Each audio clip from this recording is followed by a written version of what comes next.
Good evening, everyone. I am Mark, your fat friend, And I'm James, your black friend, and this is the Fat and Black Connection. where we talk about anything and everything. Well, as long as it's interesting to us. Of course, because, if it isn't, why are we talking about it? Pretty much. Um, so I'm coming to you live tonight from the fabulous capital of Alaska here in Juneau. I thought I'd get a little scouting trip in before our cruise coming up here in the near future. Stupid. Yeah, no, it's beautiful. I mean, the sun still hasn't gone down here. It stays sunny a lot of hours of the day here in Juneau. So, um, yeah, it's. I'm out. I'm actually out on a boat right now in the middle of the water. So, that's why Juneau's behind me. Speaking of our Stupid. cruise, hey man, in 3 weeks, 3 weeks from tomorrow, we fly into Seattle. It's coming. You It's know, coming. you know how I'm feeling about that, don't you? Juice, bro. As you should be. It's a good time. What are you Good what are times you are gonna be had. blowing out of your mouth? I don't know. I just had a little piece on my lip, so Okay. I was like, Well, so boom. very very quickly, as a quick reminder, this is a live and interactive broadcast. It is March 22nd, That is correct. 2023, and it is 8:04 p.m. on the left coast. So we are live, and we like to talk about unique and interesting things. We recently, a couple episodes ago, we talked about Starry, the new lemon lime drink from Pepsi, and I had some Starry. Uh, I didn't bring one for the show tonight, but I did try some Starry, and Mhm. eh, it's it's basically Sierra Mist. I really couldn't tell you if there was a significant difference. I didn't seem to taste one. However, I did bring a snack for today's episode. Fruit Loops jelly beans. What? Yes. So I thought I would give that a go. What do you think? So do you think you've I'm a had fan of Fruit jelly Loops beans. before? Yeah, but Fruit Loops, I wasn't seeing a jelly bean form. I don't know. It smells like Fruit Loops.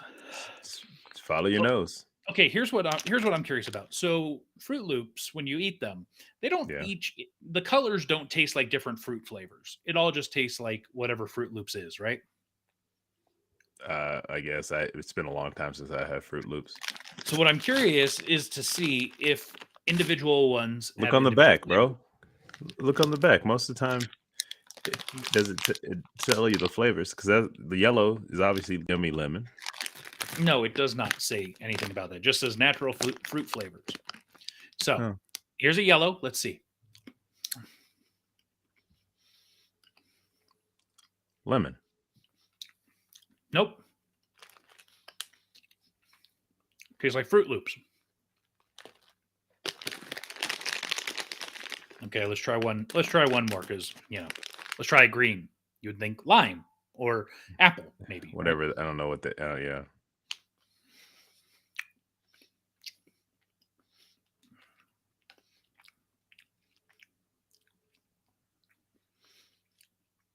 Mostly tastes like Fruit Loops, but it did actually have a subtle hint of, or it was a little bit more powerful, and I could taste lime. And of course, Brian asked, "Have I tried them individually?"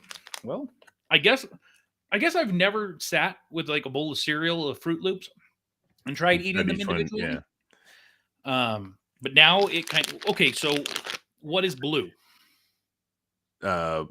Blueberry rat. I don't know. Blueberry probably. Because like all I know is that like Tricks had like the pieces tasted different because they had like they were different fruits or whatever for Tricks, but Yeah, that one didn't taste like the green one, but I don't know what it tasted like. And then purple. What would purple be? mm,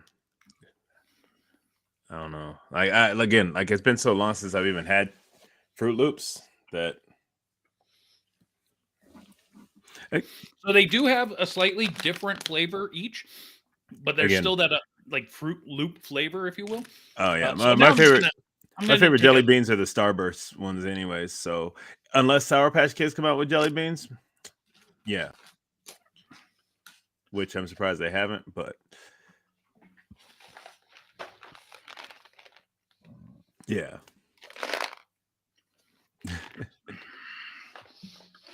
so I just threw a handful in at the same time. And it tastes like Fruit Loops. yeah. Well, So if you hope like you didn't Fruit pay. Loops, go get you some Fruit Loops jelly beans. They're pretty good. How much did you pay for those? I honestly don't remember. And to drink, I'll be washing it down with some more Jack and Coke. Ah, good. Yeah. So actually, I found this is the. Oh, it's so hard to see. Well, it's the Guinness. Uh, more. And so yeah, I decided to give that a try. And my wife checks in and says that the bag of jelly beans was like $3 or $4. But That sounds about right. It was somewhere in that range. I think it was $3.99. So that's all good. I'm about to try. I'm gonna have to go try some because I like jelly beans. So yeah, I think you'll like them. And so, since we're talking about food, drinks, things that we've tried, we also on an episode recently talked about the KFC Double Down, yeah. and you finally went to try one. And here's that video. Here comes the copyright.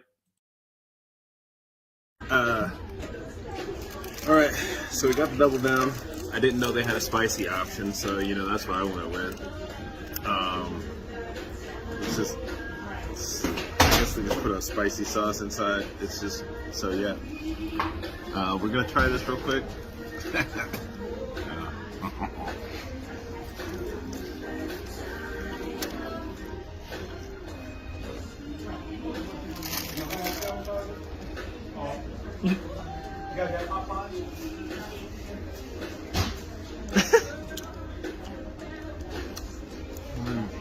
It's all right.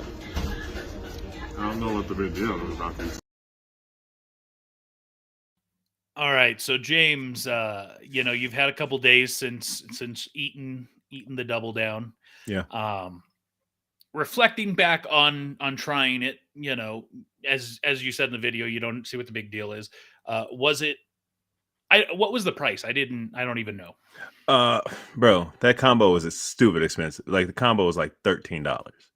So it's $13 for the Double Down, fries, and Fries drink and taste too. yeah. Hey, but I will say this much. I mean, I don't know why they got rid of the wedges, but their new fries are fire. Okay. Their And new did it come fries with are a really side good. as well, or no? No, it was just the fries, the soda, and the double down. It's probably because the chicken like that. But like, Yeah. so here's the thing, is that I was thinking when they said spicy, I thought it would be like the Cooked spicy. in like wing Yeah, sauce. yeah, like it would not even like wing sauce, but like it would actually be like a spicy chicken, like how they have the spicy chicken. Mhm. I thought it would be something like that. It wasn't. It was literally just that sauce, and that's that's part of it that was disappointing. And the sauce wasn't even that hot, and there wasn't really a lot on there. I mean, really, the best part of it was the fries, the soundtrack. Because they just had like a Michael Jackson channel or CD or something in there, and that like when we went in there, so I was like, oh, well, that was literally like the best part of that visit. Like the double down was kind of blah. Actually, after I had that, I ended up grabbing. They had the commercial for the new wraps. I grabbed for like $5. They had like 2 wraps for $5, and the wraps were probably better than the double down, but not even that great. So. Okay. Well, I mean, that's why we go and try things. So maybe you won't have to. And sometimes we learn the hard way. I will say I haven't gone to get one, but my recollection of them was that they're delicious. Now we did talk about this after you went, and I will say that something I would love to see is like a hamburger where it's between two yeah. chicken. Yeah, we did talk about that. You've of course have heard of the McGangbang, or Right. there are other names for it as well. They But they they came out with another. I remember because I don't remember if you remember. Like I think we talked about it on the show like about a we year did. ago. Yeah, Mhm. yeah, we talked about it where They they had called that. it land, sea, and air. Yeah, it was the little hidden menus at McDonald's, and so. But yeah, I mean, I, I'd be down to try it. But like I said, actually, Jeff um, had an idea. He was like, "You should just do videos of you trying food from different places," and I was like, "Oh man, that's for trouble." What we We need might. is for you to find a Long John Silver's down there, and go get you some fish and put some heavy tartar on, and I don't. I Let me check. I don't think there's a Long John Silver's down here. that's okay. I really wish I had video of you. Oh wait, I think I do have video of you eating. I'm gonna have to go find that so we can share with our audience, because I know we've talked about it before, but I don't know if I've ever actually shown the video footage. Mm. Speaking of video footage, last week we had a big major announcement about a new series, new show that we're going to be starting. And as we mentioned back then, this is a work in progress. We're, trying to get to the place where we're ready to go by middle of May for our first episode. And yes, James. So let's check this. Okay, so there are two. Actually, there's the three that are that they say are in close vicinity.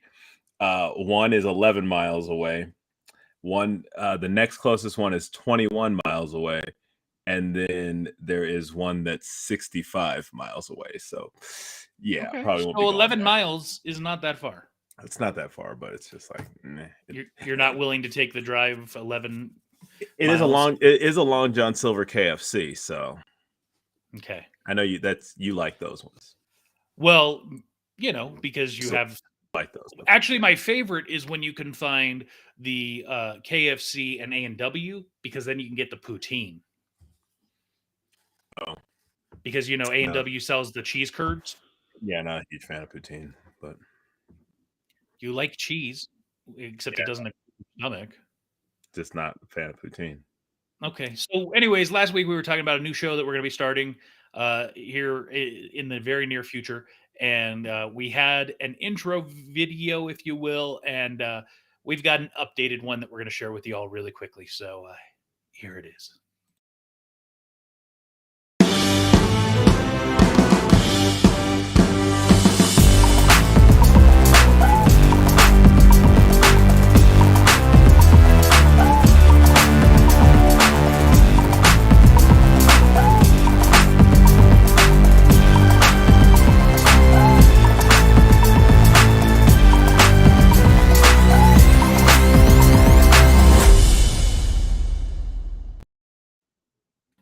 That's right, folks. Civil Civics Connection. It's gonna be a lot of fun. It's gonna be educational, and it's gonna help us win some grants, some federal grants or something, maybe. That'd be cool. Yeah, I won't hold my breath on that. But yeah, we're expanding our horizons, expanding the business that is 97 to now productions, and gonna try and do some new and indifferent.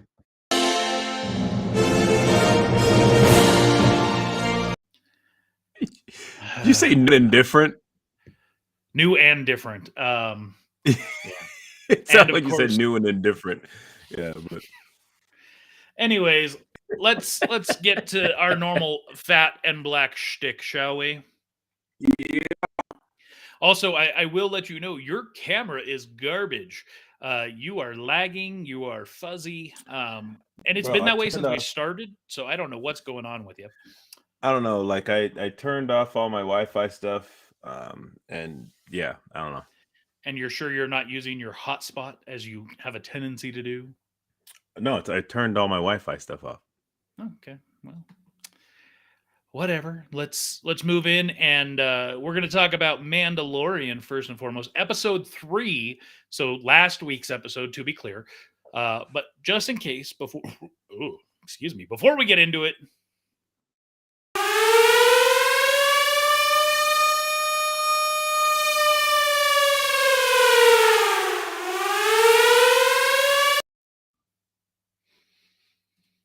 that's your warning. So, Mandalorian episode 3, last week's episode. So, okay, I'm very confused by this episode because it very much to me felt like the tale of two stories. Tell them about the call. Tell them about the call that you after you watched it, you called me, and Yeah, it was the weirdest conversation. Yeah, it was.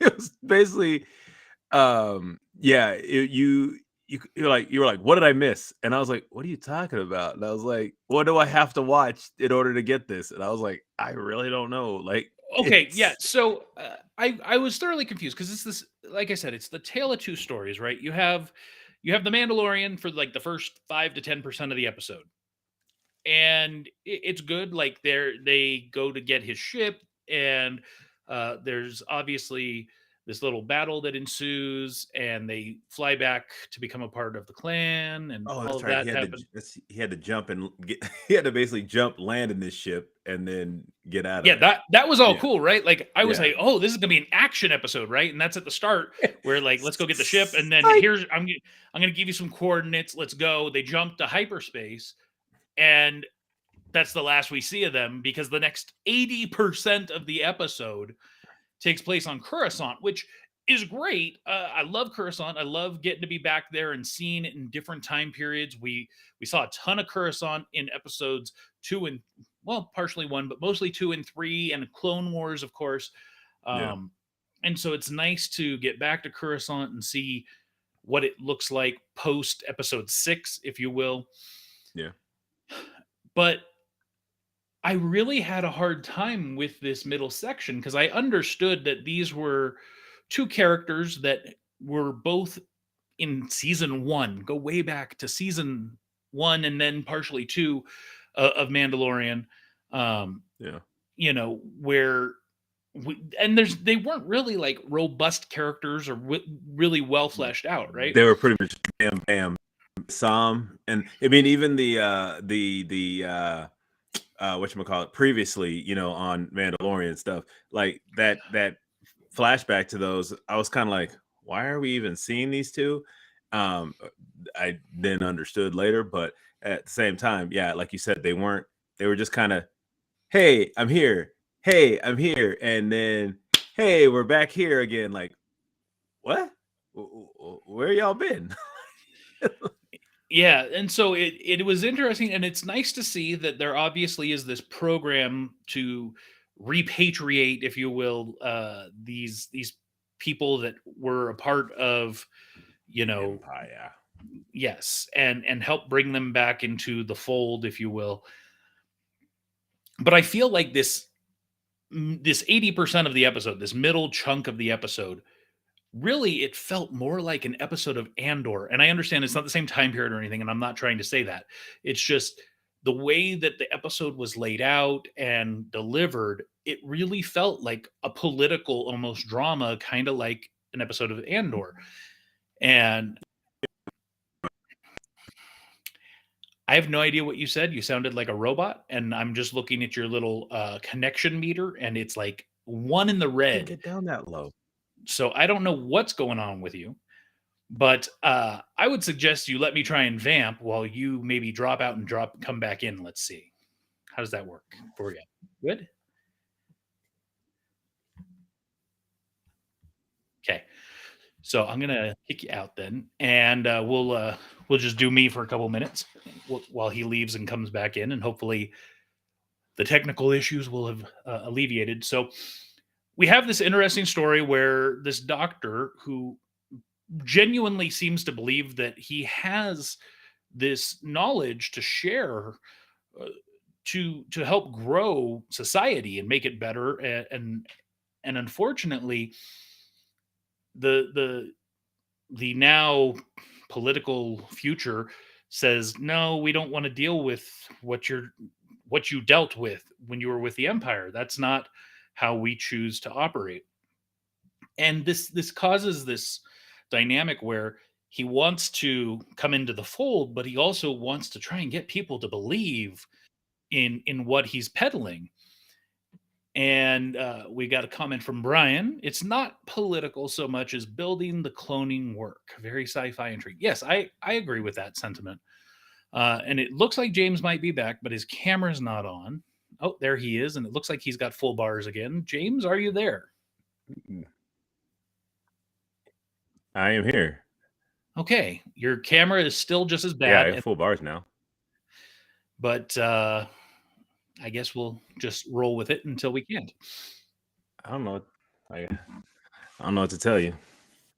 So ultimately, he meets, somebody that was back on Moff Gideon's ship with him while they were doing this illegal work, if you will, and they develop a friendship, and it seems genuine. Except she seems to be pushing him to continue his work, and here in America, in with our normal system of government, we would call what she was doing as entrapment. Um, she basically set him up, said, tried to pushing him, Yeah. hey, you should do this, you should do this. And in the end, he's like, okay, I think let's go get the supplies I need to keep continuing my research. And she takes him out, and they go to an old Star Cruiser to find the equipment and everything, and it's a trap. And yeah, join the dark side. We have cookies. Agreed. So I'm personally kind of confused as to where this is going to go. You are in the red again, and it looks like you're frozen. So I'm not sure what's up with you, and I don't even think you're there anymore. So I'm not sure where this is going to go to. I enjoyed the episode. The end of the episode, we got another about 10% of the Mandalorian, where he and I want to say Katie, but I know that's not her name. Bo-Katan. He and Bo-Katan, Mando and Bo-Katan, head back to the planet we saw in a recent episode where there's the clan of Mandalorians, and basically say, hey, we're coming here to hide with you guys. We've been in the waters. We are redeemed, and it would seem that they are now going to be with them, and that's kind of where it more or less leaves off. I'm so confused by what the intention of this season is going to be. When season 2 ended, it very much felt like it was going to be, get back to what's going to happen. And then we had season 2.5, which was within Book of Boba Fett, and it felt like it was setting up season 3 to say, I need to get back to Mandalore so I can be redeemed. And then that happens in the first 2 episodes, and so now it's like, okay, where are we going? What is the point? We had the first season where it was, let's get Grogu to his people, and we did that. And I have no clue what the direction of the series is. And I will say your camera looks a whole lot better now. All right. Well, like I said, I don't know what the heck was going on, but yeah, it was weird. Okay. Do you have anything specific on this episode that you wanted to highlight? Because I think I've talked myself out a little bit. No, I mean, it was just one of those, like you said, I didn't mind the episode. It was a little bit of a throw. Like, yeah, I was always like, I didn't understand her. Like, I was like, is she cool? Is she still like kind of secretly working for the Empire? Or like, and then the whole thing with, when she's like, yeah, when she takes the case and stuff from him, I'm like, bruh, you set my man up. And then like, she's like, oh, you know what? He's like, let's go. And she's like, no, I think we are still friends, so I think I'm gonna stay. And then like, I already knew something was up at that point, and she turns that thing up. I was like, bruh. So I don't know what that does to your brain or whatnot, but I mean, I'm sure going full tilt is not a good thing for you. No. And that was the whole thing too. Is like, for if you're getting these people reacclimated to society, I don't know if that seems very Empire-esque. Indeed. And Brian, I had said that I have no idea where we're going. It's so like, what's next? Because where episode 3 left off, it's very unclear. And Brian asks, is this frustrating? And it is, to an extent. I don't want to know everything that's going to happen, but I also, from a storytelling standpoint, want to know that something is going to happen. There has to be some effect of this. I mean, honestly, they wouldn't. I don't. It might not even be in this series. It might be in some other series, but like there has to be some effect. Yeah, and I'm certain this is going somewhere, but I have no idea where. And that's where, again, the storyteller in me, especially, and we're going to talk about Murphy's Inc. in a little while, but I've been heavily involved with the story development and everything with that, and I have to constantly be thinking about, where is this going to go 3, 4, 5 next season. You know what I mean? Yeah. And so, while I think maybe that's where I'm frustrated, because I know exactly what's going to happen with Murphy's Inc. episode by episode, and everything along the way. And Right. here I'm just a fan, right? And so Yeah. I'm waiting. I'm waiting for the next thing. Yeah. Well, I will tell you, episode 4 is a good episode. And I'm curious as to how you had time to watch that, because there were so many things that you should be working on and should have been working on. Where did you find the time? That was this morning after I finished some my listen throughs. Ah, okay. Well, it's good to know you have time, and keeping it in the Star Wars universe. And I accidentally clicked ahead to this slide a little while ago. I apologize. Uh, we had the official story trailer for Star Wars Jedi Survivor. Now I got to ask you, James, did you finally go back and play fully? Because you have the game now. Yeah, I do. It's adorable. No, I haven't actually been able to play it yet. You haven't played it at all? No, I'm still finishing up. I don't sit down and play like every day. Like I'm sorry, you're finishing up what? I'm finishing up the whole Ragnarok stuff on Valhalla.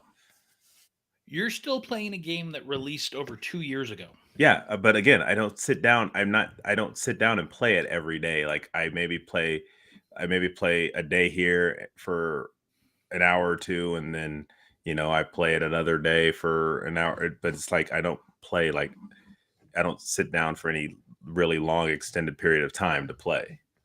Are you able to actually retain the story structure like that? Yeah. Interesting. Yeah, I mean, the first one, Fallen Jedi, amazing game. Yeah. Absolutely love it. I couldn't imagine playing that game over 2 years, because the story is just so compelling. Like, I want to know what's happening next. Just like, we talked about on a recent episode that the Harry Potter game, or not the Harry Potter game, but Hogwarts. Yeah, Hogwarts Legacy came out, and I'm actually on my second playthrough at this point, because it's that good. So I get not playing every single day. I don't necessarily play every single day. And if I do, most days it's like maybe I play for 30 minutes on my lunch break, because I do work from home. And then I play for, maybe an hour at night if I don't have something else to work on. So it's not like I'm playing. You make it sound like I must play these games like hours on end. No, I'm not saying that. I'm just saying like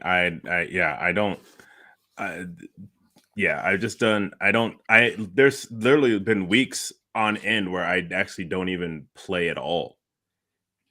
So it's like, yeah. Well, you are missing out, and Jedi Survivor comes out next month. Basically, while we're on the cruise, it comes out, and so I'm very much looking forward to picking that up once we're back from the cruise. And giving it a go, because I think it's, the first one was amazing. This one seems to be set a while after, It's like 5 years.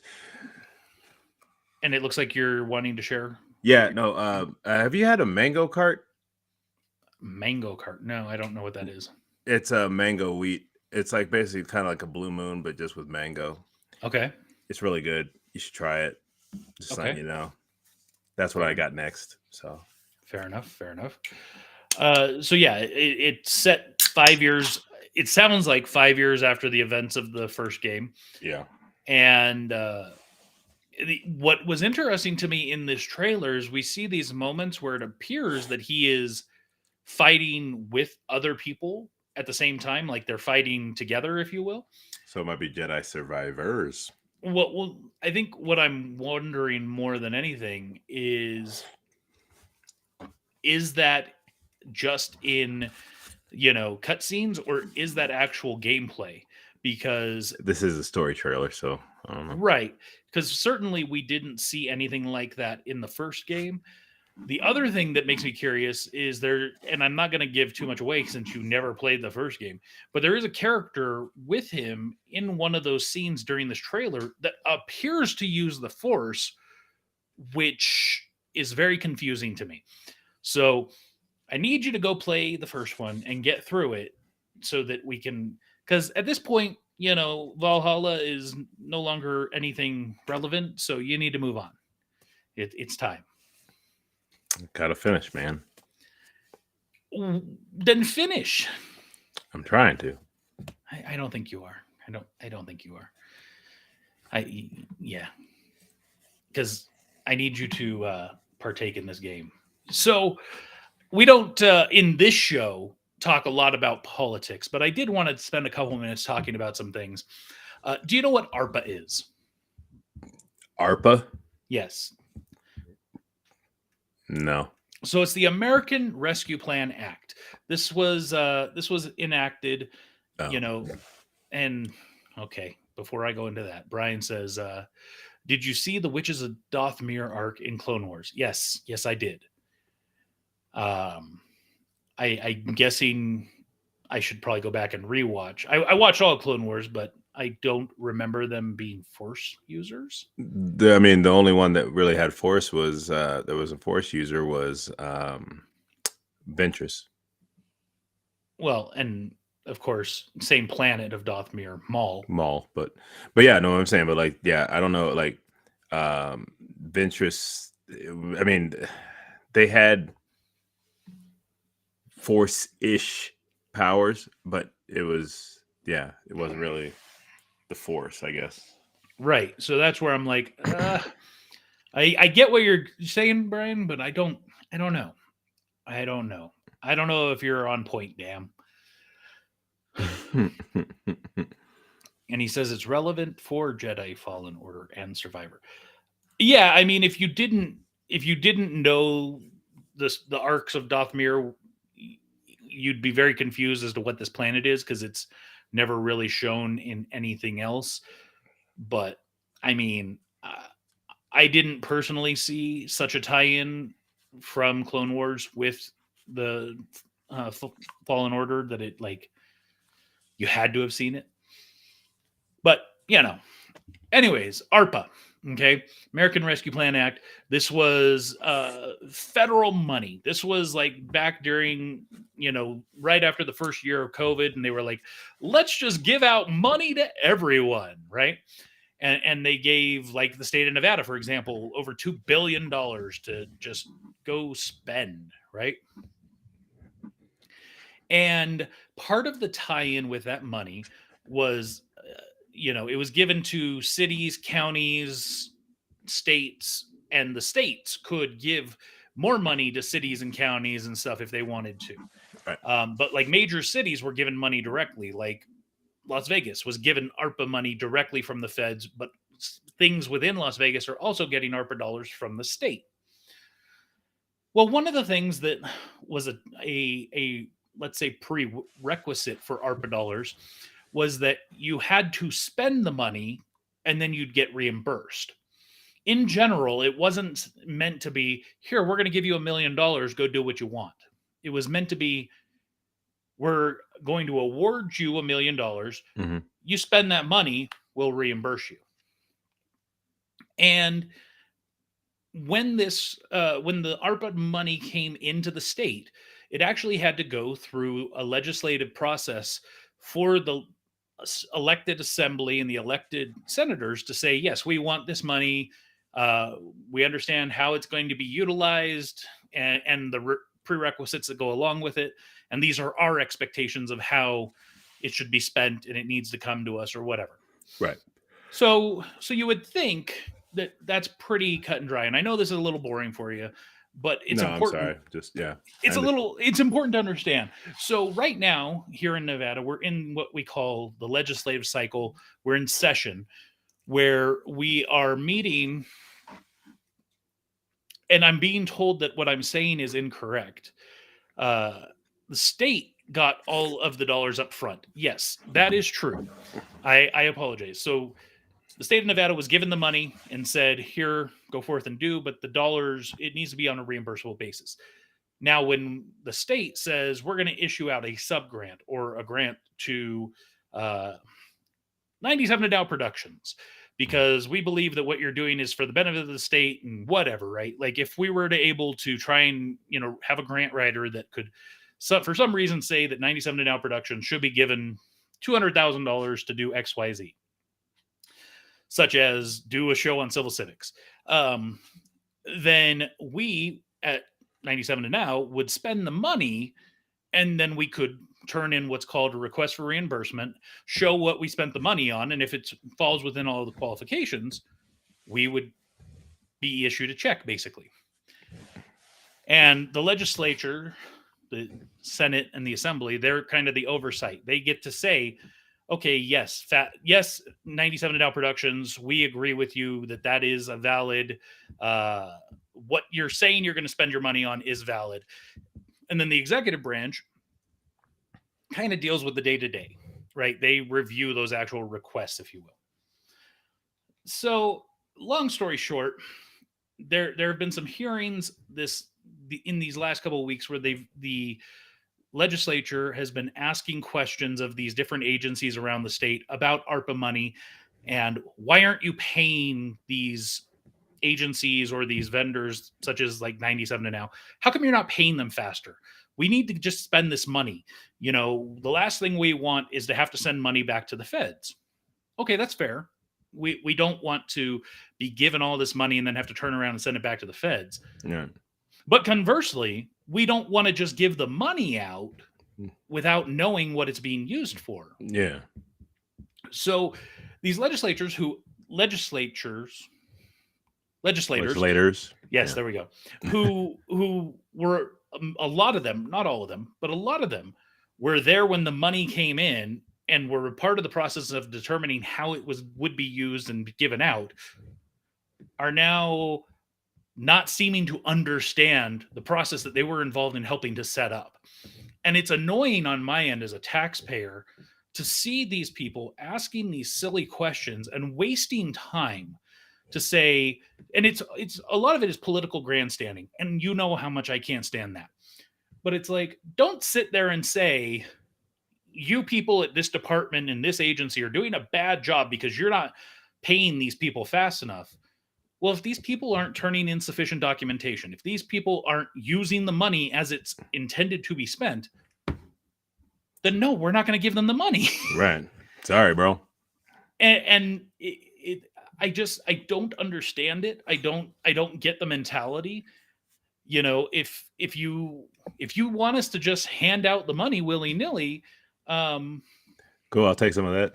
Yeah, right. 97 to Dow Productions could use a cool $1 million. You just want to get it out there. We cool. We can do that. Yeah, and that's one of the things, right? They're talking about that concern of, well, we don't want to send money back to the feds at the end of 2026, which is, any money that isn't spent by then has to go back, and even before then, it has to be what earmarked or appropriated. And it's like, okay, so we have time. It's not like this is tomorrow. I think it Yeah. has to be appropriated by the end of 24, and I'm sure my wife will yell at me if I'm wrong. Dealing with But money. but it's like, why are you so aggressive, legislator? Why are you so aggressive in this meeting, attacking these people for doing their job and doing due diligence on behalf of the citizens and taxpayers of the state to protect the state's money, to make sure it's not just getting handed out willy-nilly? Yeah. Yes, just it's very frustrating. I feel And you. other big news for Nevada is the president, President Biden, just this week, maybe it was the end of last week, signed, using the Antiquities Act, has said that the Ave Qua Ame National Monument is now enacted, which is about 507,000 acres in southern Nevada around Spirit Mountain. I don't know if you know where that is. I No. certainly don't. Oh, wait. But it is now a national monument and therefore pretty much can't be touched for anything. And that is one of the things the president is allowed to do per the Constitution, which we'll get into when we get to civil civics. And, You just might as well throw that up there. I don't even have that one. Dang it! Never mind. Hold on. Here we go. I was just saying, We switch brands and throw this. There you that go. up in there in the corner. yes, Yeah. because since we're talking about civil civics, should we just do this? Preview, baby.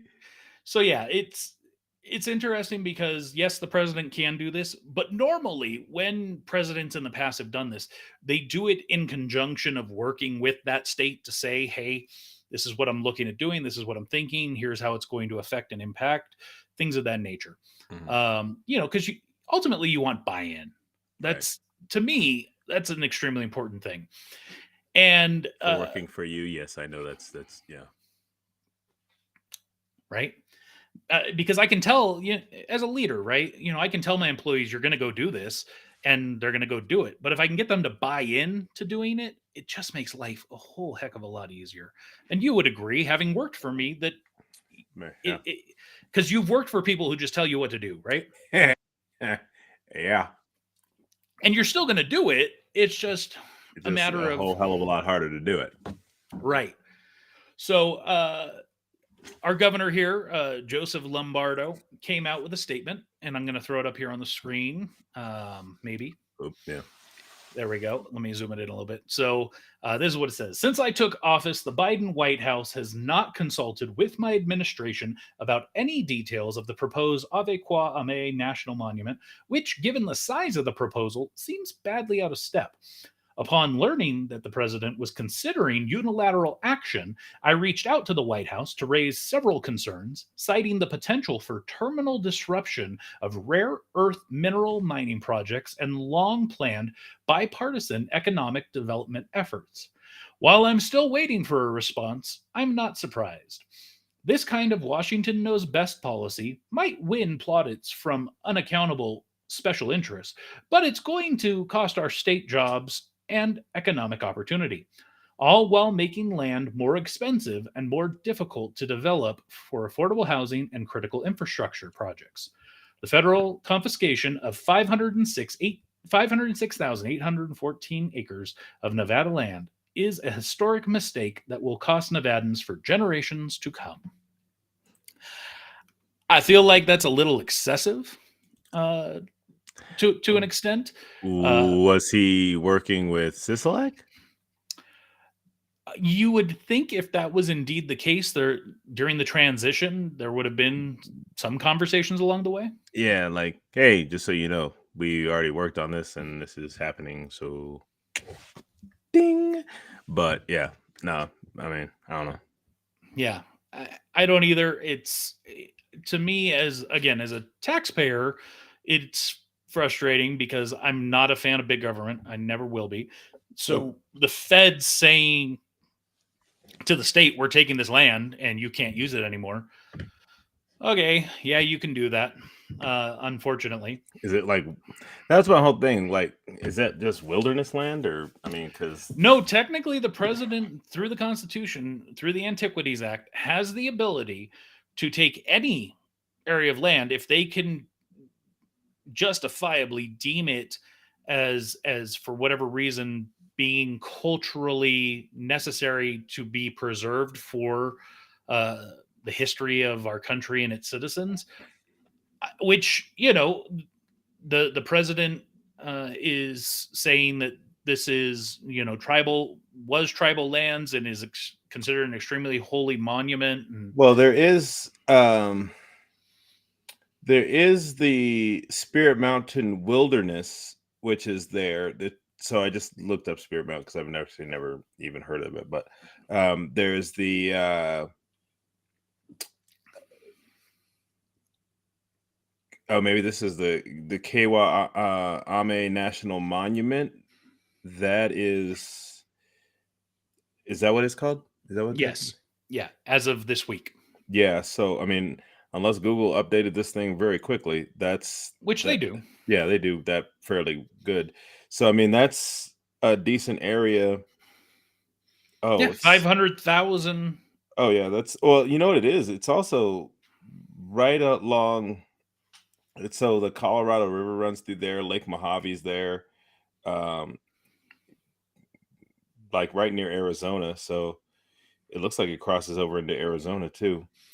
Yeah, Um, but yeah, no, and there's some hiking trails and stuff over there. So yeah, supposedly part of the claim of the frustration by the Lombardo administration is that some of the areas within this land grab they had intended trying to have low income housing developments built.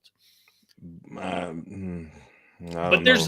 as far as I was aware, there's nothing really in that area that seems like it's even anywhere close to ready to do something like that. No, and everything. Well, at least from what is highlighted here as what looks like it would be the monument, is in the middle of nowhere.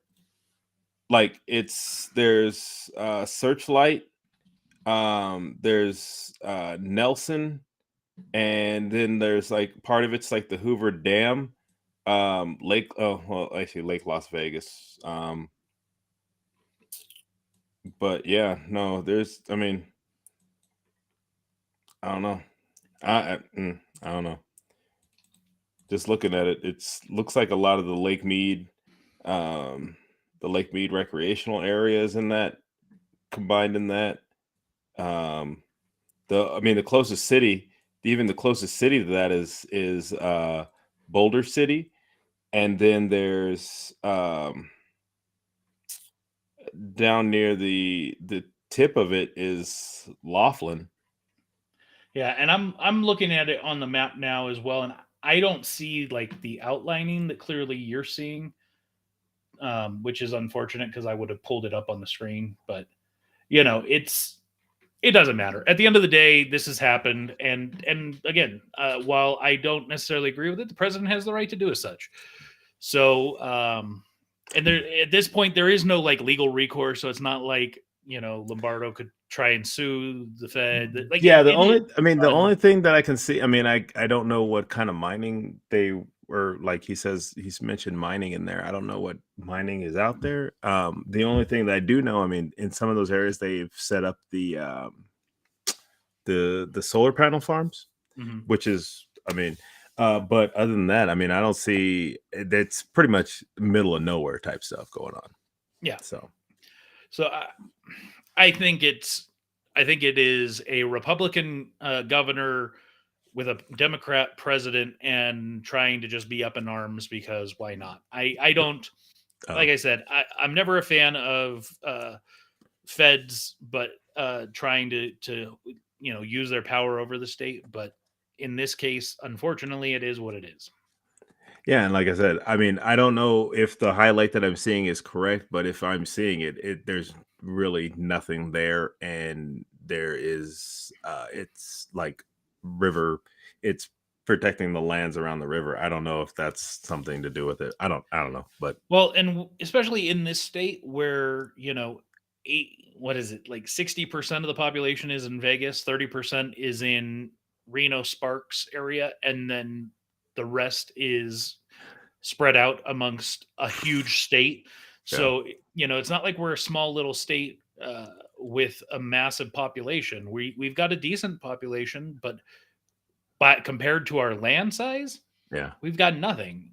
So, I mean, I- we're not Montana or Texas, right? It means, but true, but yeah, it's so. Last thing revolving around the political sphere in any way, shape, or form. I posted this when I saw it, and it's another way for the state to spend some money. This involves the Nevada Arts Council, and also from the Fed perspective, the National Endowment for the Arts. So here it is. It is the call for artists. The Pyramid Lake Museum is looking for 2 artists to paint Native American themed murals on 2 of the power boxes.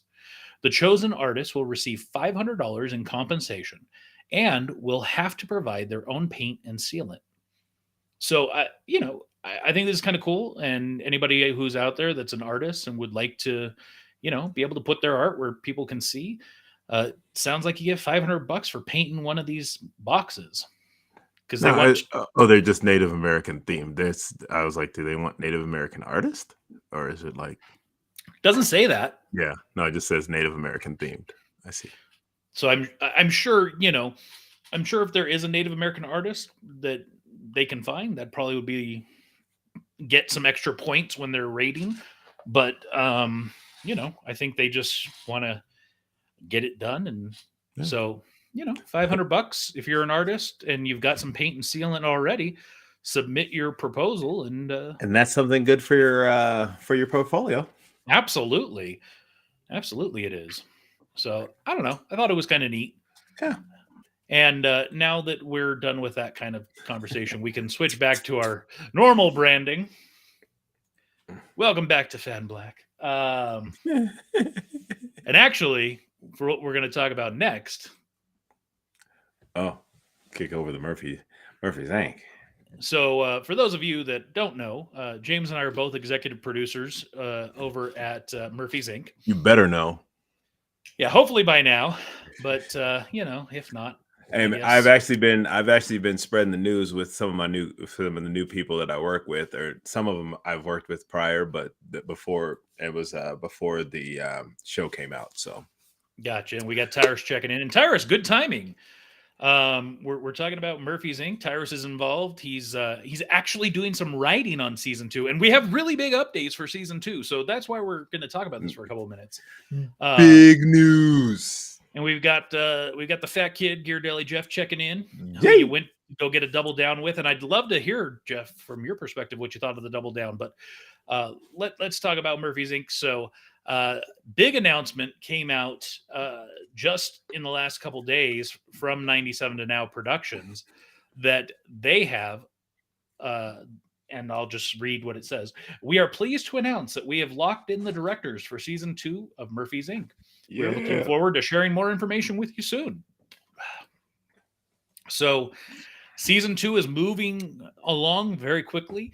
We're targeting anywhere between 13 and 15 episodes. We've got 6 time periods that are going to be covered in season 2. Sheesh. Yeah, considering in season 1 there were only 2 time periods. Oh, yeah, I guess 2. Technically 2. Technically. So technically 6 in season 2. And we've got 4 directors lined up for season 2. Yeah. One of which will be new to the project, 3 of which have worked on the project in some capacity before. It's shaping up, man. I will tell you, this week I was given 8 episodes to start reviewing and providing notes for. Yes, 8. There you go.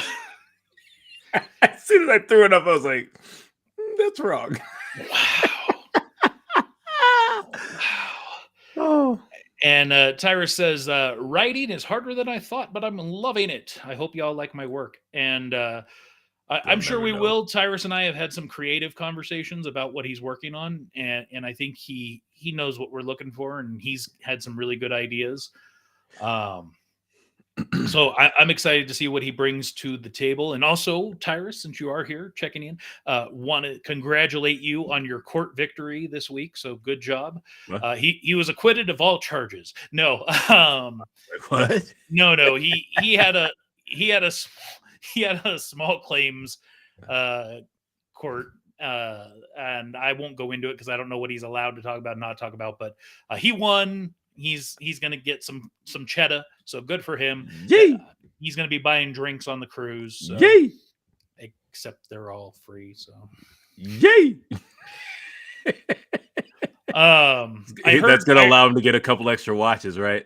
Yes, or maybe he'll buy you and me a watch. Oh, maybe for maybe. letting him be on this show and involved. Don't buy us a watch, Tyrus. However, my birthday is while we're on the cruise. So that is true. You might want to you can get him a watch, maybe. So, anyways, back to Murphy's Inc. because that's one of the important ones. Yes.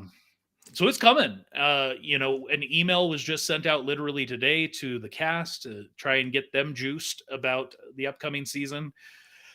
And get them what? I'm sorry. What I meant to say was juiced, bro. There we go. Okay. Yes, to get them juiced about season 2. And I also was contacted actually by a audio drama. How do I describe? So this is a website where they produce I can't remember if it's weekly or monthly newsletter about audio dramas. And Okay. So not Dramify, another one? Yes. So they kick out a regular, documentation. I don't know if I assume it's via email, kind of a newsletter to say, hey, here are the audio dramas that are releasing this week that, here's what's coming up with them or whatever. And so they actually reached out to me. Hadn't even heard of them before, to say, hey, we've heard of you guys and we want your information. So cool. I will be providing them with such, and we'll see where that goes. We also had the first episode of podcast that'll be coming out in a couple of weeks. Myself and lead writer, one of the lead writers, Tara Eon, we were on that show to talk about how Murphy's Inc. came to be, if you will. And the creator's alive. Yes. Chan, the creator, the guy who had that original concept of Murphy's Inc. He is still alive. He's over somewhere in the South Pacific, doing something, but he is alive. So that's my man important. Disappeared on us. So we were like, yes. What the But we're talking about audio dramas and big announcements and stuff like that. James, I think you've got something you want to share. Sure do. Well, a while back, we're working on a project, and that project is now coming closer to fruition. So here is the premiere of our opening theme, and take it away, Mark. Not just the opening theme. What else? Oh, and our logo, cover art. Ooh.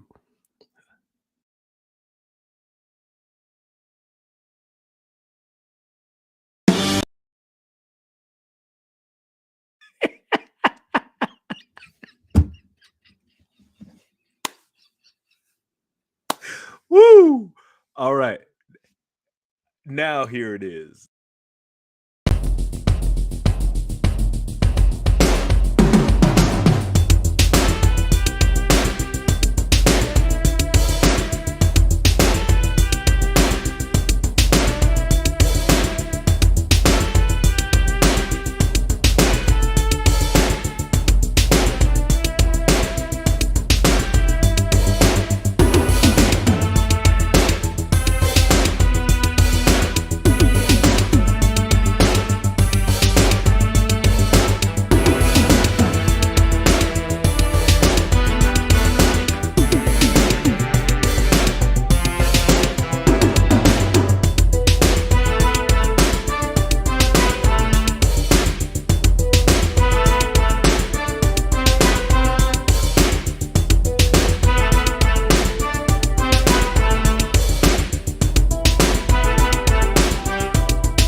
Yeah. So that is Murder by Garlic from the files of Jack R. Abbott. Abbott. And that's actually a title change Yes. as of today, as a matter of fact. Yes. When you call on an author, he answers his phone. Well, and it's interesting because the original title of the show was from the Jack R. Abbott files. Yeah. And this is a series that's based on novels that this guy has written. Right. And so I don't understand why the title was changed, proposed to be changed originally. I don't know. But all I know is that when I literally called him today and I was like, yo, I'm confused. On this page, it says this. On this page, it says this. So I'm really confused on what the title is. And he goes, actually, it's supposed to be from the files of Jack R. Abbott. And I was like, oh, in that case, yeah, we're going with that. Yeah. So we got some comments giving me 80s vibe. Good. Aw, snap. Is it MBG? Yes, sir. Vice City much? A little bit. Yeah, boy. It's about time. Yeah, it is about time. And the theme sounds like an 80s cop show. Sure does. So I will tell you, this theme, again, by the amazingly fabulous Louis Palfrey. What was the inspiration for it? So I believe we specifically told him kind of a feel of like Miami Vice meets like Sussudio. Yeah, Miami Vice meets Sussudio by Phil Collins. And I think he very well delivered. Yeah, nailed it. So I love it. I always love working with Louis. You know, the development process with him is always a lot of fun. He gets frustrated with me. Well, because you don't know what the heck you're talking about. And then when he does what you say, you complain. Yeah, only actually the stuff that he's already done for Murphy's Inc. For our season 2 stuff is actually it. One of them I put in there what I wanted to see, and pretty much there's nothing that I can say because I was like, yo, that is I wanted the feel of, and he gave me pretty much exactly. Yes, and I will tell you, I actually had a chat with Louis earlier this week, and for Murphy's Inc. He has just purchased a couple of instruments, a lyre and a couple of other instruments are coming in the way to help create some more of the music for season 2. Oh man, look at that! Yeah, you help him build his music library? Not his library, his actual instruments. We're building his band. Yeah. So he's and the guy is getting business, and he deserves it. He's fantastic. He is great to work with, and I look forward to the continued partnership with Mr. Louis Palfrey, based out of the UK. I want to know these films that he was working on. He can't tell me anything. I've tried pressing him. He's got NDAs. Yeah, so I'm sure he does. I know all you could tell us was like he's working on films, and so we're like, "Yo, I want to know what films these are because I want to see them. I would definitely want to see them. You know, support what you did." Absolutely. So let's. Anything else you want to talk about with Murder by Garlic? I know we're getting close. Yeah, no. We have a couple things that we're still just working on to finish up, but other than that, I think it's in a good spot, and should be out, fingers crossed, fairly soon. I'm thinking it's going to release in the next, let's say, month. I'm thinking maybe a little bit over a month. Yeah, I'd say month 2 tops. Yeah, I'll agree with that. It's close. It's close. I actually did some re-recordings. For those of you, spoiler alert, I'm the announcer, which is nothing. I just do an intro announcement. I read the credits at the end, and I had to do some re-recording because obviously we had the title change a little bit. Yeah. To what the writer actually wanted. Yeah. So like I literally, like I said, I asked him, and he was like, actually, it was supposed to be this, and I was like, oh, okay. Well, Jack, you got it. And so, yeah, no, and actually, I have Jack McLaughlin is a great guy to work with because he's pretty much like, whatever you want to do, James. I'm like, okay, but no, he's been great. Like, pretty much, I can call him anytime and he picks up. So, And Tyrus is asking, where will it stream? Well, it's going to be anywhere and everywhere. It will have its first run through KNVC 95.1 FM here in Carson City, Nevada, which you can stream as well when it does air live. You can listen to it through their. And of course, we'll let you know when that is. So, well, yeah, as soon as we have that date set in and everything. But yes, it will be released through all major podcasting platforms, everything. Just like everything else we do. Yeah.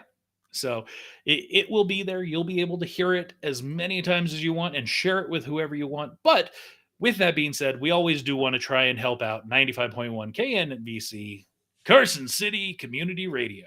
So Ding. please try to listen to it there first. Because our man Joe Bly, Joe Bly, that man's the truth. Freaking wizard, man. Bro, literally, like, okay, look, real quick. He sent me the put together audio, but he had no effects on it, right? And so I'm listening to it and I'm like, yo, like, this is good, but like it's totally missing something. He sent me the effects for the first part and I'm like, what?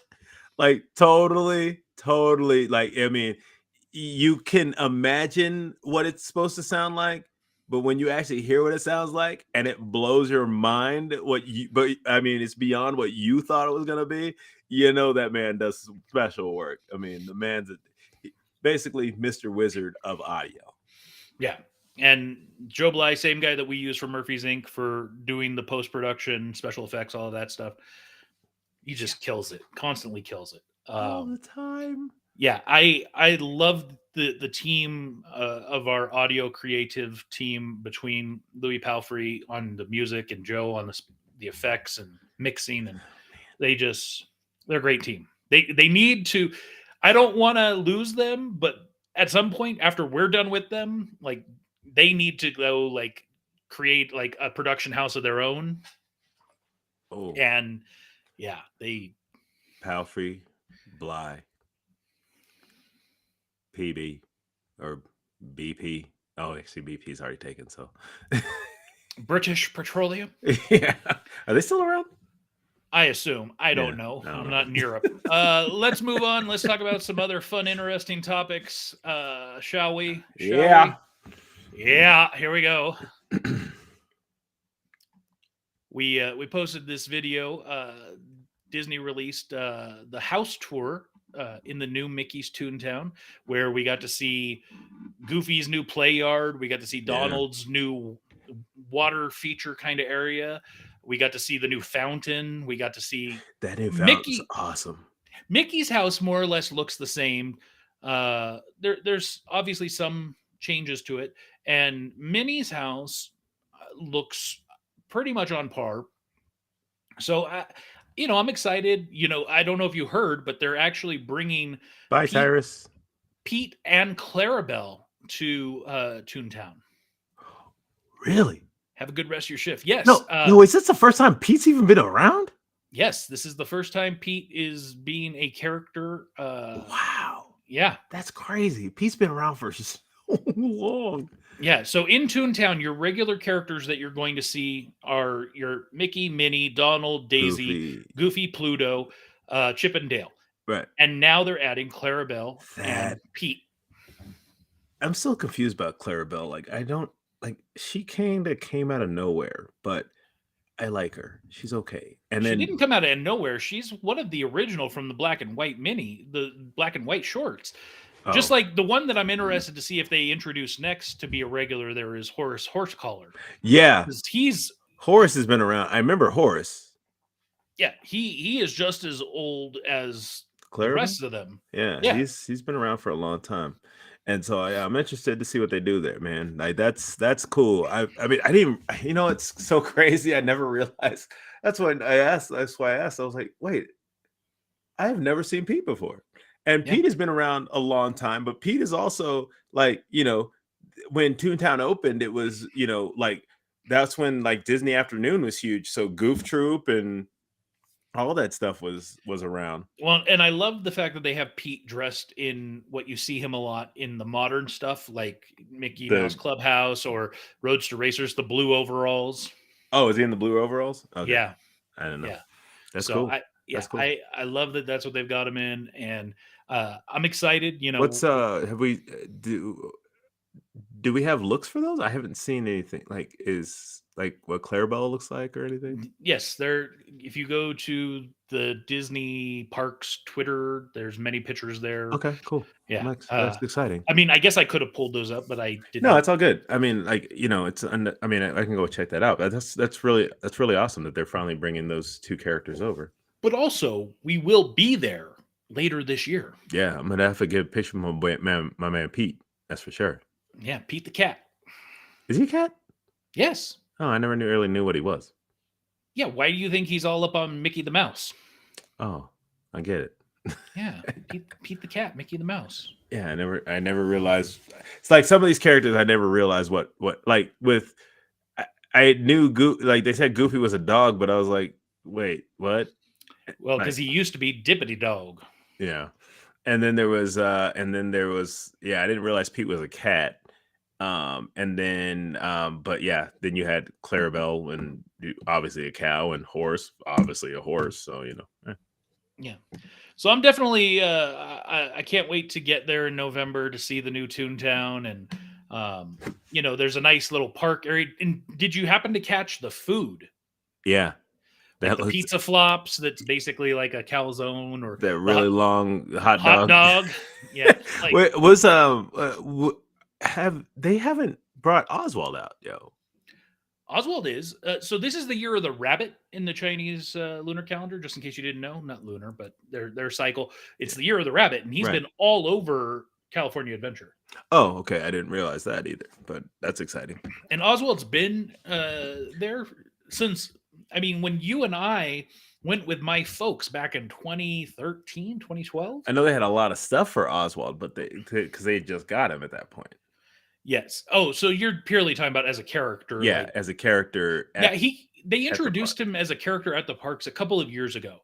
Who they did just introduce is his girlfriend, and I'm sure if Brian's still Oh. around, he can tell me the name, because for the life of me, I can't remember what her name is right now. But she's a cat. Oh, yeah.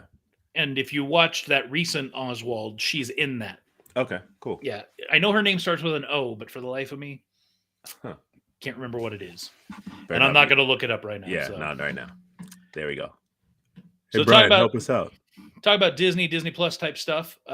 New series that just dropped on Disney Plus. This is through their Nat Geo or National Geographic section. Restaurants at the End of the World. And you and I, we both spent a fair amount of time in the restaurant industry. Sure did. And I found this interesting because the tagline is "Life off the Eaten Path." The So- restaurants. So this woman is going around the world to these restaurants that really are places that it's hard to either get to or it's hard to get product at, and how they survive. That's, There we go. Thank you, Brian. Hortensia. that's a really long name. Clarabelle. I'm just saying, like Hortensia. That's just such a odd name. I know 4 syllables is really hard for you.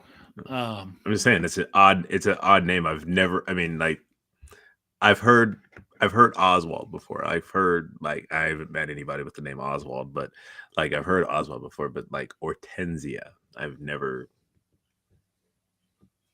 And Brian is asking if the concept of this show we're talking about is an episode of Doctor Who, and probably. I mean, the show's been on for like 60 years, so I'm sure they covered it at some point. But yeah, I thought this was interesting. One of the first couple of episodes actually takes place in Maine. Oh, really? But they take place all over. There's one that's in Brazil. There's one that's I think in Thailand, and so it's. I haven't watched an episode yet, but I will, because I think this sounds interesting. No, that's pretty dope. That I mean, maybe those restaurants will start getting some love. I mean, I'm sure these places are already getting love, because otherwise, how would they have heard of it or known that to They're go there. film there? That's true. They probably did some. I'm sure they did some searches. So And when you go around the world, sometimes you go on a little bit of a joyride. We got the Red Band trailer, not safe for work. Red Band trailers are always the greatest. Well, at least it really does give you an accurate representation of what to expect. Yeah. And this caught my eye right away, and so I was like, let me watch this trailer, and it totally swerved me. I was not expecting this to be a film about like stuffing it's Hangover-esque. Yeah, stuffing condoms filled with cocaine or whatever into orifices, and it went off the rails very quickly. Very quickly. Do you think you'll be watching this? I'll probably check this out. I mean, it's basically it's like a female version of The Hangover. So, which would almost be like Bridesmaids? No, Bridesmaids wasn't really. I wouldn't really. Bridesmaids was not quite. I mean, it had Hangover elements, but this is definitely like Hangover-esque. Yeah, this is. I would agree. And actually, I will tell you, I had never watched the Hangover films until a couple of weeks ago. I watched all three of them. Where? It's streaming, I think, on Peacock or HBO Max. Oh, because I've seen the first one, and I think I've seen parts of the second one, but I never saw the third one. Yes, I have now watched all three, and watching them close in succession is probably not good, because it's like, okay, this is the same crap as last time. It's pretty much the same. Yeah, it's all the same formula. Yeah, but watching them, I could see, like, as they released back then, every couple years, it probably was better. Yeah, I'm sure. But yeah, I definitely enjoyed the trailer for Joyride. I'm looking forward to watching it when it comes out. But I think this next one I'm actually looking forward to a little bit more, because the guys that are bringing this to us, Broken Lizard, I have loved just about everything they've done. Yeah. Super Troopers, Beer Fest. And then what was the other one? Oh, Club Dread. Club Dread, yes. Yeah. Very, like, everything that everything these guys do tends to be pretty highly entertaining. Even Super Troopers too. Oh, and they were Dukes of Hazzard. Oh, that's true. I forgot about that one. Yeah. So Quasi is the film based clearly around Quasimodo, the Hunchback of Notre Dame. And I can't get over, like, when I look at this image, there's one guy who looks very distinctly like a friend of ours, Angel, who we've talked about before on the show. And every time I look at him, I'm like, is that Angel? No. And I know it's not. Yeah. Yeah. So, comedy. Halloween costume. And what I also find interesting is, I don't know if you've heard, but there have been extreme rumors that the next Disney live action is actually going to be Hunchback of Notre Dame. Oh, I thought it was going to be like Lilo and Stitch. That is already in the pipeline and has been confirmed. I'm talking about, like, rumored. Oh. Beyond that is Hunchback with Josh Gad playing Quasi. Ugh. I don't know if I like that. No, I mean, he can sing, but he'd have to actually play something semi-straight, because I mean, like, Josh Gad is very character driven and or character actor driven, with kind of the comedy, but I mean, I know he can sing, so I mean, like, but that seems a little bit out, like, somewhere it just seems out of his range. Yeah, I've never seen him do anything relatively dramatic or serious. Yeah. So I would. This could be a change. This could be a change. I mean, if he can, if they have trust in him to do it, I mean, definitely. Hey. Well, and he is a Disney legend after all. So yeah, I mean, and Disney, I mean, Disney, they don't they try and keep that stuff, tight, just for the most part. So well, and I'm sure he's going to be back for Frozen 3, which is already in pre-production. So, oh, really? yes. Interesting. Did you not know that? I didn't know about 3. Toy Story 5? 5. Seriously? If I don't make you like talk about it on the show, you don't. No, follow? I just like no. So there's part of it that I just did like. I'm not like I don't the films and stuff. I kind of just I see what's coming. Like when I'll be reading an article about something that's coming out, and then it'll kind of give me what's coming through the pipeline. But yeah, I honestly I think Toy Story's kind of run its course. Clearly not enough, because Toy Story 5 is coming. They're gonna make their money off of it. I think they should have ended it with 3. I mean, they certainly should have ended it with 4. Yeah, 4 was fine. I think 4 was a great way to end it. With Woody leaving. So I don't really know what they're gonna do with 5. And then Frozen 3. Well, if Frozen 3 is what I thought Frozen 2 is gonna be, then that could be cool. Because I thought Frozen 2 was going to be there's like the story that it's based on is there's like a queen of fire or something like that. It's basically like fire and ice. So that could be very interesting. And if Kristoff and Anna finally get married and stuff, I could see that. But yeah. Okay.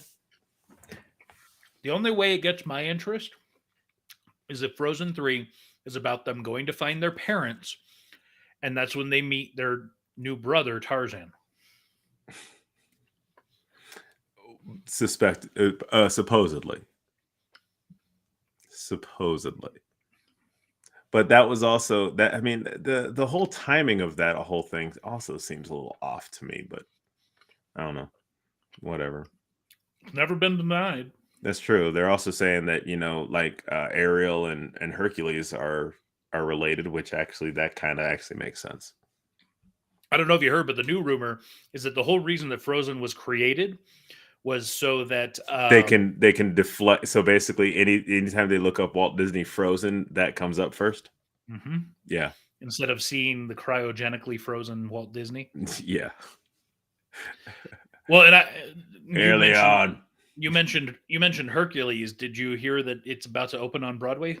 That's exciting because actually I remember when that was first talked about.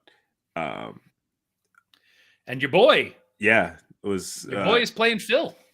Oh, so that's official. Okay, because yes. I know like when it was doing its like kind of just kind of mini run type deal, he was playing Phil. Workshop? Yeah. Oh, that's what it's called. Workshop. I don't You've been in the theater, around theater. Literally never really worked on workshops. But I did a stage reading one time, and so but like workshop, yeah.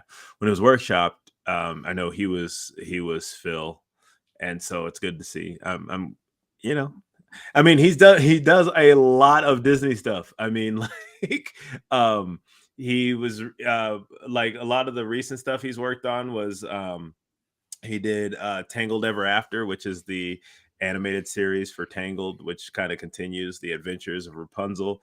And then who are we talking about, by the way? Oh, James Monroe Iglehart. And then he's also done there's a new show. It's basically kind of like Nickelodeon's Paw Patrol, but with cats.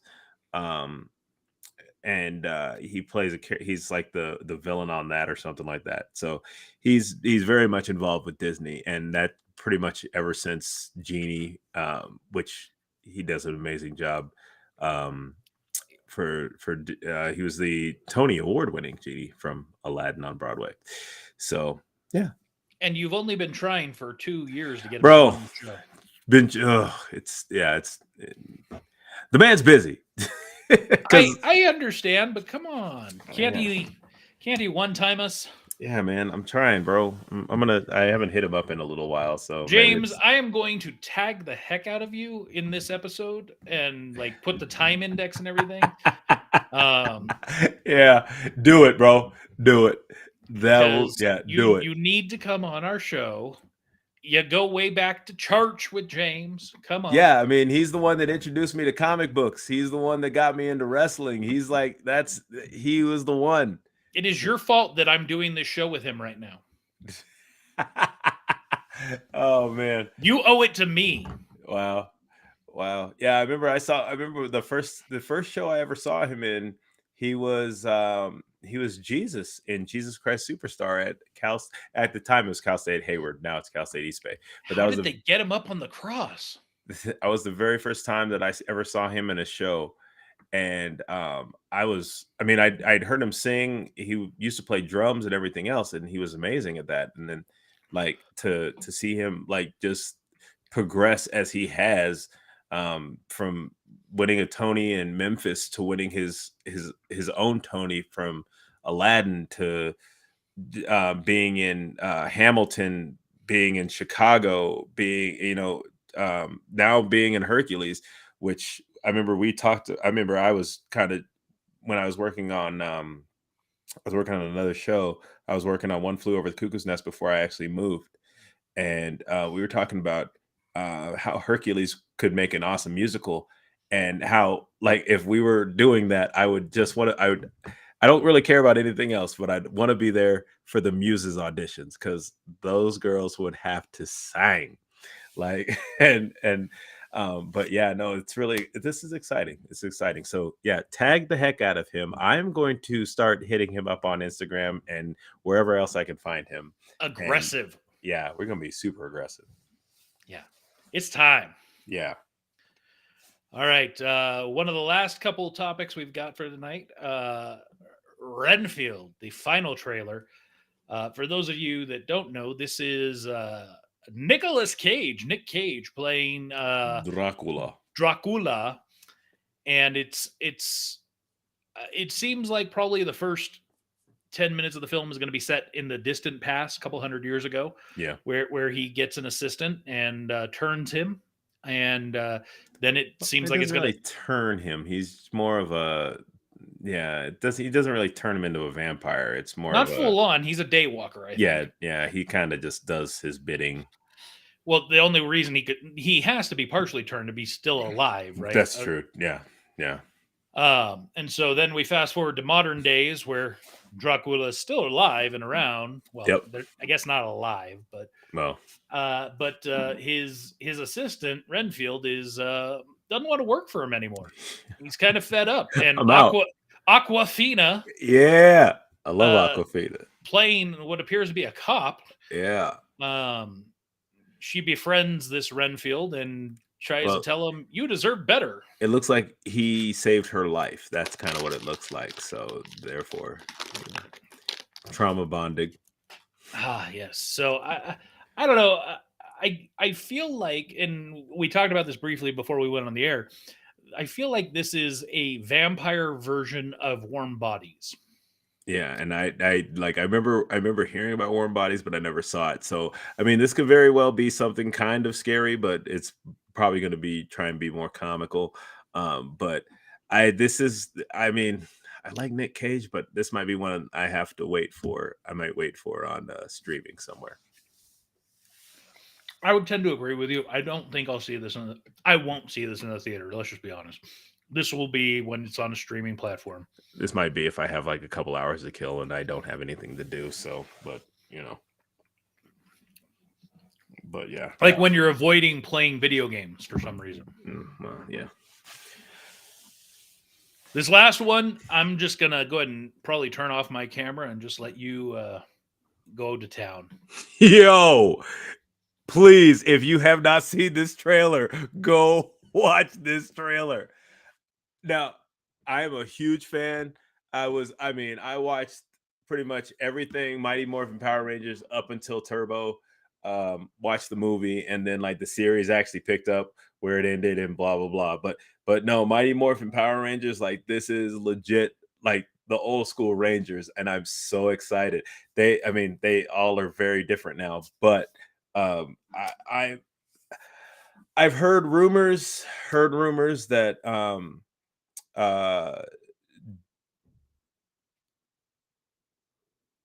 what's his name? Mark, help me, please. You talking about the Green Ranger, Tommy? Yeah, Tommy. I heard he makes it. He's in this film. And so, unfortunately we did lose him. So, if this was like one of the last things we get to see him in, and hopefully this is very awesome, but this will be on Netflix. So I'm really hoping that this is just kind of old school, kind of throwback fun. That's really, I saw this trailer and I was like, where's, I need it. Come on, play it. Where is it at? Play what? Oh, gotcha. Okay, sure. I'm juiced, bro. I'm juiced, bro. I'm juiced, bro. I'm juiced, bro. When I saw that trailer and I was like, yo, I'm all about it. So I will definitely be watching this one. And this actually comes out while we're on our cruise too. There's only, yes, April 19th on Netflix. There's only one question that I need answered. Are they still going to try and pretend as though the Black Ranger has 5 fingers on his left hand? Huh? The actor is missing a finger. Oh, I don't know that. And they always tried to cover it up during the series. And whenever they were in their costumes, the person who was actually doing the karate had 5 fingers, or the glove had 5 fingers. And so I'm just wondering. Hey, remember in Turbo, the kid grew bigger. So, maybe he grew a finger for fighting purposes. I watched Power Rangers growing up. I loved the first, iteration. I had Megazord. But yeah, I'm not as juiced as you, but I will probably watch it. Yeah, I'm just like the throwback. That's what I'm excited for. Well, that brings us to the end of our regularly scheduled content. James, do you have anything else you want to share with the folks? Nah. All right. Well, I think as we go out tonight, I'm going to leave us with the intro music and the logo one more time for Murder by Garlic. So thanks for being here. We hope you enjoyed the show. And if not, we really don't care. Bye.